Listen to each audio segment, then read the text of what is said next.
Hey, what's up everybody? Thanks for clicking on the video. This is David Pendleton, and now we're going to talk about the Winter Major Pro walkthrough. So, minus 15 did not have the best start, as you can see, but finished with a flurry. So, this video here is going to have a lot of good content in it, especially some shots left right at the pin. This could have been a huge round, but we'll take the good with the bad, because that's what we have to do. That's how the game works. I will be playing one pro account tomorrow live for the qualifying round, of course. So, and that is dependent on my home internet. So it's been snowing here and really cold, and my internet keeps going in and out, in and out. So I need Wi-Fi in order to stream live. So as long as I have internet tomorrow morning, I'm going to be up, running, and playing one round live. So anyways, here, you're going to find a lot of great content, including my very first ever hole-in-one on a par 4. I've been playing this game a long time, so it's about time. If you're not a subscriber, please do so. We are so close to 3,000, everybody.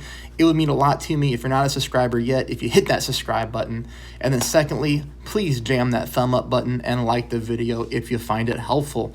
All right, let's go to, hole number one. Hole number one I am frustrated on because I did not pick up the eagle here on either one of my accounts. So I just have to get the spin right. But these are my opponent's shots, and I'm going to show you a couple different ways to play it because they got it down. This is an APOC 6 with a Kingmaker.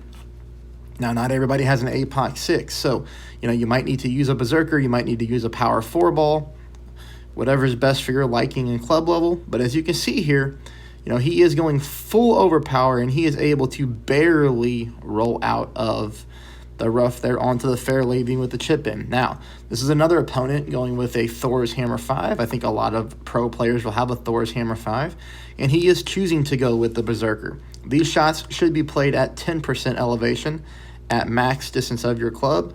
This is another max overpowered shot. He does hit a pretty nasty great shot here, I believe. Yep. So pretty bad great right, but that's just going to show you this shot is okay, as he's able to take advantage of that top spin and that Power 5 ball and roll out onto the green, leaving it about 2 squares to the left of a hole-in-one. So there's a couple different ways to play hole number one. Like I said, I didn't get there, but that's how you can. Okay, hopefully I'll get that tomorrow during my live session. All right, we are going to go on to hole number 2. All right, let's check this out. Hole number 2, we're going to play 20% at mid-distance. 3.5 top, 3 left. And then I zoom my screen out so I can see the ball guideline. You normally want to come in pin high like that on this hole. And I like my ball guideline to be fully developed like this. Everything on the fairway and on the green. I think that always gives us the best chance for a hole-in-one. There is a rough bump on this hole. I do think it's a more difficult rough bump to achieve and get the hole-in-one on. I do like playing this funnel better. The only thing that I should have done here is maybe either added a click of top spin or gone with a tad bit of overpower. Not much, but I do believe just a fraction of overpower would have kept this ball coming right at the pin. And as you're going to see here, I just think we needed a little bit of oomph. Not much, but holy cow. I mean, that's darn near as close as you can get to dropping a hole-in-one. All right. So we go to hole number 3, play 20% at max. I'm not a fan of this hole. If anybody remembers, many tournaments ago, I played this final round live on this hole, and I hit the trees on the second shot, which ultimately cost me a gold banner, as I ended up tying in that tournament and lost to the tiebreaker. All right, so here we go, 20%. I'll just never forget this hole, and I'll show you why here in a minute. A little bit of overpower, not a whole lot, okay? Half a ball of curl to the right. We hit a perfect ball, and this thing's going to come in, bounce really nicely onto the fairway, making it easy. Here is what you have to be careful of, especially in this wind angle. So what I would tell you is, 1, you'd be better playing off with a big dog or a Cataclysm, because this is a difficult hole to albatross. We normally take this one for the eagle. Big dog and Cataclysm is going to make you pull less rings. What do I mean by that? So Power 3 ball, I'm going to play this one 1 for 1, which is basically 15% at mid. So 6.5 miles per hour. I'm sorry, I'm going to play this one 10% elevation at mid, which is 1 to 1. So we're going to play this 6.5 rings. That means I have to pull my rings quite a bit over to the left-hand side. But if I was to play with my Cataclysm or my big dog, you know, as you can see here, it's a lot less ring pull, you know, more than 2 rings less. But, because here's what's going to happen. I set up for my shot, and I really like that line right there. I'm aiming at the pin.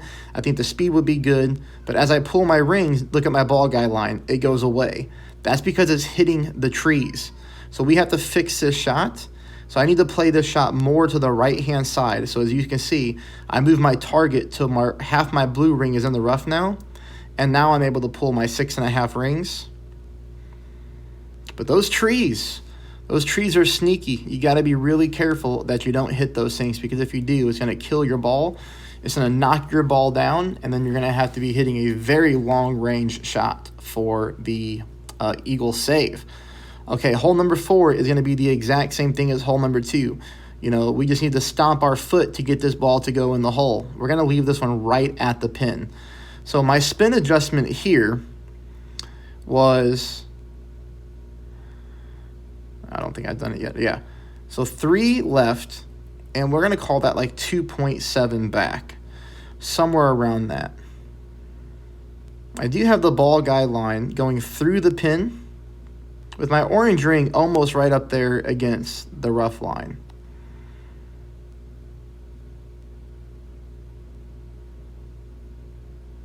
And we make our pull. We hit a perfect ball. And I'll be darned if this does not happen on both my accounts. So as you can see here, like I said, you know, the same thing as hole number 2. We are right at pin. And that one was played at 20% at minimum distance numbers, okay? So probably 2.5 back, 3 left, and we should be good. And we'll try that tomorrow live and see what happens. Okay. I probably won't hit perfect, though. That'll be my luck. Hole number 5, 10% at max. We're going to use a little bit of top spin here. 5 top, 3 right. We're going to back up our target so we can adjust our rings. I put the yellow ring right around the rough line, as you can see. Perfect ball. It's going to leave us for shot number 2. Shot number 2, I'm playing this one 0%. I'm playing it at, that should say mid, so I apologize. This is going to be 0% at mid distance of my club. You know, this hole is never good to me.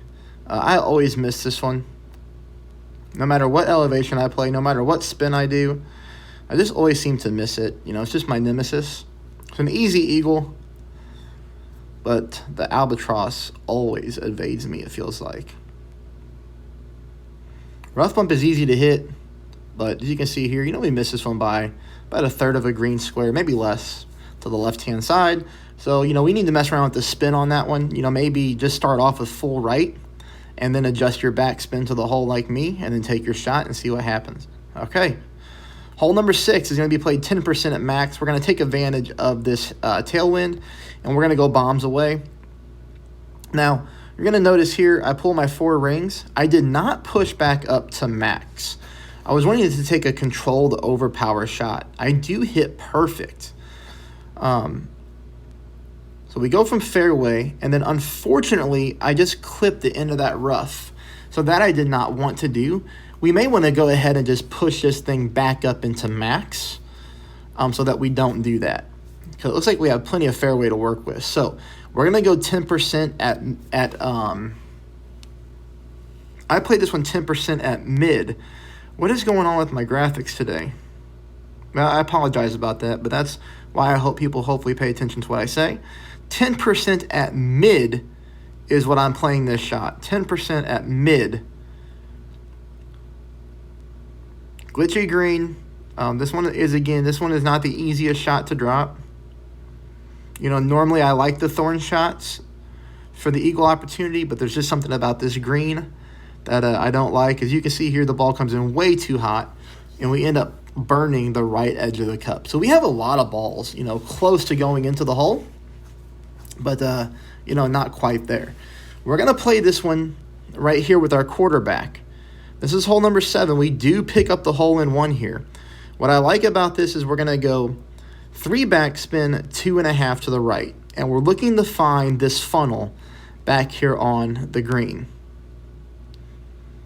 So what ended up happening here, once I look at my replay, this ball does go in the hole, is it looks like the setup spot is going to be, oh, what in the world? How did that happen? That was weird. Okay, so we got the orange ring. Look at that. The orange ring is like right on the corner of the sand line with the yellow ring almost at the rough line. So I'm going to try to duplicate this tomorrow when I play live. But I did hit a perfect ball. And on my other account, you know, I hit a really bad shot. So I was happy that this shot worked out. But you can see here, this camera angle is going to come in. And we're going to be dead center of the hole, picking up a really nice hole-in-one. So hopefully that's a good setup. Hopefully that's a good funnel. You know, I got this in rookie and pro, but, you know, we'll see what happens. Hole number 8, this one's exciting because this is my very first ever hole-in-one on a par 4. Took me long enough. Max right side spin. Let's take a look at that top spin again. So, you know, call it 3.7 top, max right. And here, I'm just trying to find a developed ball guide line and do a secondary rough bump. That means I'm looking for my second bounce to be in the rough. Ball guide line going to the pin. Now, I was running out of time, so I finally found a developed ball guide line, which so happens to be offset to the right-hand side of the cup, as you can see. And I just needed to take my shot. I played this 1-for-1 with the quarterback, so I'm going to pull this 4.6 rings, since the wind is 4.6. Really no math behind that. It was just going to be a starting point for me. I was going to start at 1-to-1 and then tweak my adjustments from there. But ultimately, no tweak needed. There we go. Dead center. Hole-in-one, par 4. That was pretty exciting, to be honest. I was very happy to get that. Going to be very tough to duplicate, of course, but there it is. All right, I was thinking about going berserker, 10% max, and going bombs away here. But, you know, ultimately, we could definitely do it. I just didn't like the wind angle with a little bit of headwind there. Now, you might play this hole and get a little bit of tailwind because you have to remember that there's a certain variance that the game gives you. I don't remember what it is, but not everybody is going to get the exact same flicker of wind. So whenever you get crosswind like this, some players might get a little fraction of tailwind. Some players might get a little fraction of headwind. But unfortunately, I got the little fraction of headwind, so I decided to just go over here and play it safe. But if you want to take a risk there, you could go bombs away like our opponent. You see that he is up there. You know, I do believe he used a power 4 ball, a money ball. And then you want to take shot number 2 with a grizzly, okay? With a grizzly. It's a really good chance for an albatross. But here, I'm just going to play it safe. Why mess up a good round? If this was the finals, I would go for it. And then here, you know, we're just going to play this one over the sand. We're going to use a little bit of top spin with full right side spin. I pull this 1-for-1, so 5.4 rings. And I use a lot of curl. Perfect ball. Hey everybody, that's our walkthrough there for the -15. I will see you tomorrow. Hopefully I can play live as long as my Wi-Fi cooperates. But besides that, please become a subscriber. Please hit the thumbs up button to like the video. And I hope you have a great round. Thank you for watching.